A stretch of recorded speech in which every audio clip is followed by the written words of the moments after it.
34 res vrhunskih slovenskih kuharjev in skupaj 51 jedi so pripravili. Mislim, da je to res nastal en obširen, bogat jedilni list, lahko rečemo tudi slovenskega street fooda, slovenske ulične prehrane. Mi smo imeli tekmovanje, v sabo smo vse to šteli, je pa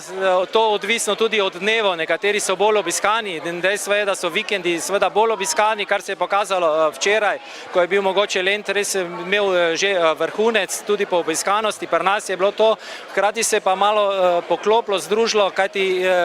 bile so jedi, ki so bile res en takšen klasičen street food,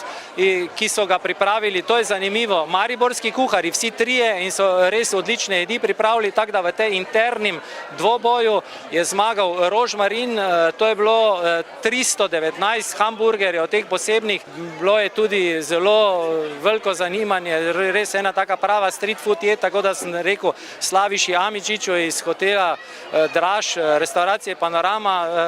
da naj hitro nabavi enih takih 5-6 hiš, pa gre po Sloveniji s tem s prodajo tega svojega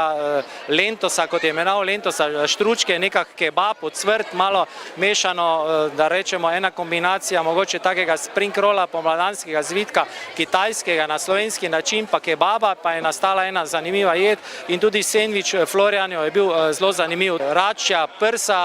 Andreja Kuharja, torej najbolj zvenečega kuharja tukaj, edinega slovenskega kuharja z Michelinovo zvezdico, ne nazadnje tudi najstarejši je bil in se že spodobilo, da je potem imel on tudi rekord, kar 208 teh račjih prsi. Koliko jedi, kakšen odstotek jedi bi dejali je bil posebej razvit za ta dogodek? Mislim, da je šlo kar enih 80%, nisem natančno še preštel med temi 51 jedi, ampak enih 80% jih je bilo res posebej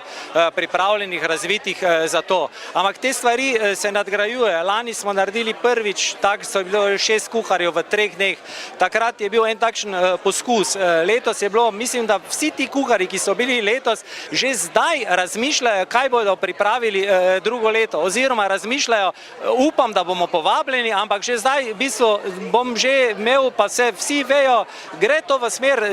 nastalo je, lahko rečemo, mogoče prav eno tako gibanje ali pa eno tekmovanje glede tega. Povabili bomo še tuje kuharje, to je zagotovo, najbrž se bomo še malo razširili, mika me pogled na Dravo, ki smo ga zdaj malo izpustili,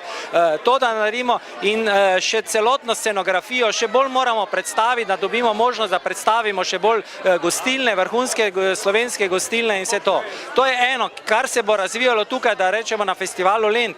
Kar se bo pa razvijalo, mislim pa, da je sladoled že zdaj pokazal in vsi tudi kuharji in vsi govorijo, da je sladoled premalo, da moramo iti tudi drugam, da moramo